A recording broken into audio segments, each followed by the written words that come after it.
Look, I loved her answer. I have no idea, barely know what a basketball looks like, but I loved her answer because she's not letting these folks who want to turn her into some sort of racial avatar define her. She defines herself, and she said, I am very good at tuning out the noise. She wants to play basketball, which she obviously does in an excellent manner, has broken all sorts of records. If anybody else was recognizing pioneers of their industry who toiled away for 25 years with basically little recognition and very little pay, and she is acknowledging them, seeing them, respecting them, and thanking them, where is the controversy? That's called gratitude. To others, she was proof that change was finally happening. This duality is what makes her story so compelling and so divisive. But here's the twist. Those comments didn't just draw applause. They reignited simmering tensions about race, recognition, and opportunity within the league. Now, some conservatives are accusing her of, quote, bowing to the woke mob, unquote, for acknowledging her privilege. Some players praised her honesty, while others, including outspoken critics, felt it was a reminder of how much work still needs to be done. I'm struggling. There's nothing to be triggered, and this is not the first time that she has acknowledged the people whose shoulders she has stood upon. I mean, the WNBA is a very young league. It's only 25 years old, and I'm on the board of the WNBA Board of Advocates. It's over 80% black, because white viewers have grown 156% year over year and 301% on ESPN networks. Anyway, Time magazine also chose WNBA superstar Caitlin Clark as their athlete of the year. Okay, here's the problem. A lot of conservatives are having a fit over her interview, and here's what they're so mad about. Watch. It's a story that has shaken the WNBA to its core. Caitlin Clark, named Time magazine's Athlete of the Year and widely celebrated for her incredible rookie season, just made comments that have sparked debates far beyond basketball.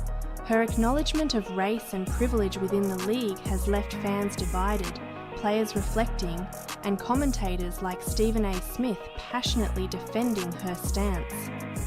The Indiana Fever star was named Time magazine's Athlete of the Year earlier this week, and she took time to acknowledge that race played a role in her success this year. Here's a passage from the article in Times magazine, quote, I want to say I've earned every single thing, but as a white person, there is privilege. While it wasn't directly because of her, many attributed the sudden shift to the massive attention she brought to the league.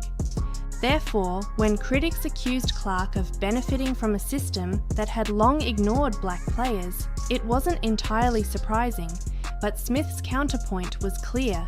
Blaming Clark wasn't the answer.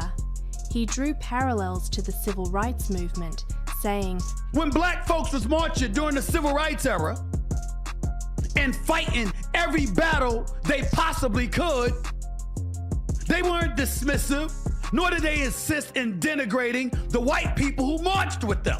On his podcast, he passionately defended Clark, arguing that the backlash she received wasn't just misplaced, but downright unfair. He said, It was sisters resentful of her.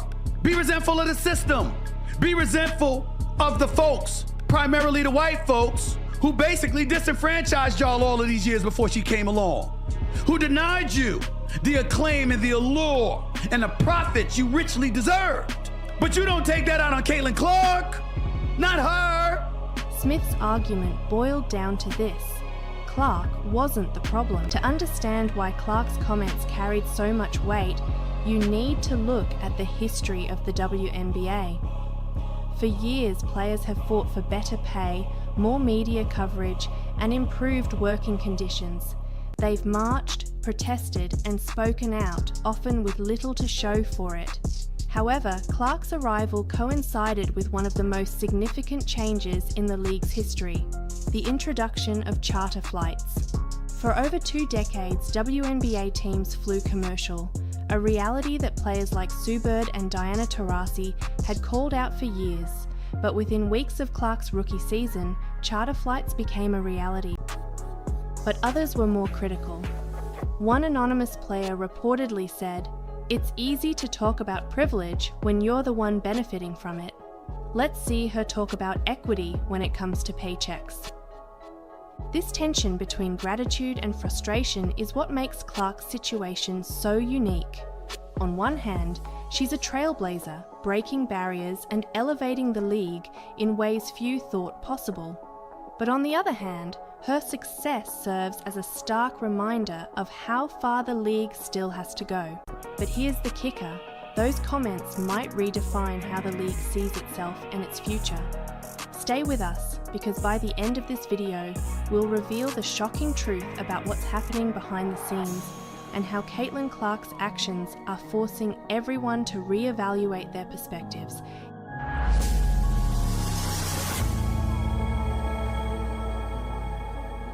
Caitlin Clark's rise in the WNBA has been nothing short of meteoric. To others, she was proof that change was finally happening. This duality is what makes her story so compelling and so divisive. As the conversation around Clark's comments grew, other players began to weigh in. Some, like Napheesa Collier, spoke out in support of Clark, praising her for using her platform to bring attention to important issues. Collier said, "We need more people like Caitlin who are willing to have uncomfortable conversations. That's how progress happens." Coming off a historic college career at Iowa, she entered the league as the most anticipated rookie in years. But the buzz around Clark wasn't just about her stats, it was about what she represented. For decades, the WNBA has been a league largely driven by Black women. Legends like Lisa Leslie, Cheryl Swoops, and Tamika Catchings built its foundation. However, Clark's arrival brought an entirely new level of attention, fanfare, and most importantly, financial investment. Whether you agree with her or not, there's no denying that Clark has forced the WNBA to confront some uncomfortable truths about race, privilege, and progress. But here's the cliffhanger. Will Clark's efforts lead to lasting change, or will the league continue to grapple with the same issues it has faced for decades? Only time will tell. What we do know is this: the conversation has started, and it's not going away anytime soon. Here's a passage from the article in Times Magazine. Quote, "I want to say I've earned every single thing, but as a white person, there is privilege. A lot of those players in the league that have been really good have been Black players. This league has been built on them. The more we can appreciate that, highlight that, talk about that, I think it's very important. I have to continue to try to change that. The more we can elevate Black women, that's going to be a beautiful thing," end quote.